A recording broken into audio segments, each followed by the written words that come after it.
सोमारी स्पेशल प्यारा सा भजन। हर हर महादेव शंभो।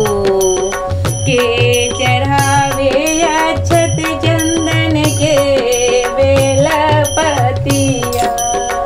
अरे के चढ़ावे वो भोला धतूरा के पतिया।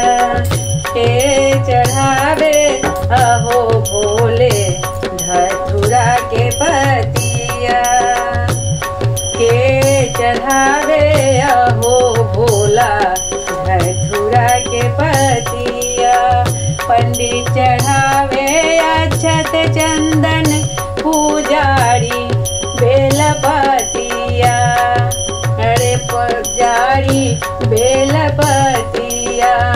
हम चढ़बो हो भोले धतूरा के पतिया, अरे हम चढ़ाए बयाजी भोले धतूरा के पतिया।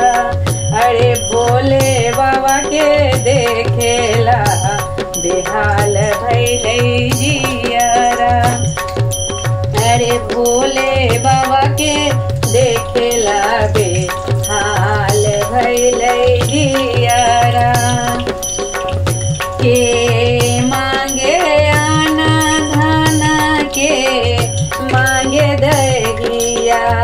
के मांगे आना धाना के मांगे दहिया, अरे के मांगे अहो भोले दर्शन देव कहिया।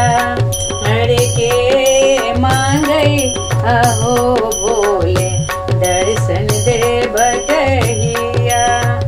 भोले बाबा के देखेला बेहाल भैल जियारा, अरे भोले बाबा के देखेला बेहाल भैल जियारा।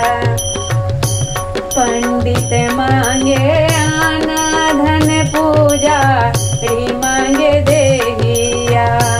पंडित मांगे आना धन पुजारी मांगे देहिया, अरे हम मांगी अहो भोले दर्शन देव कहिया।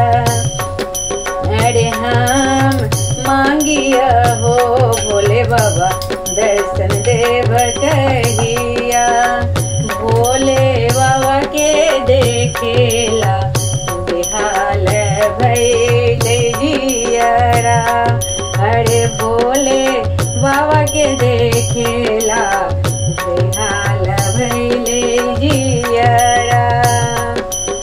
के मांगे अक्षत चंदन के बेलपतिया, अरे के मांगे अहो भोले दर्शन देव कहिया।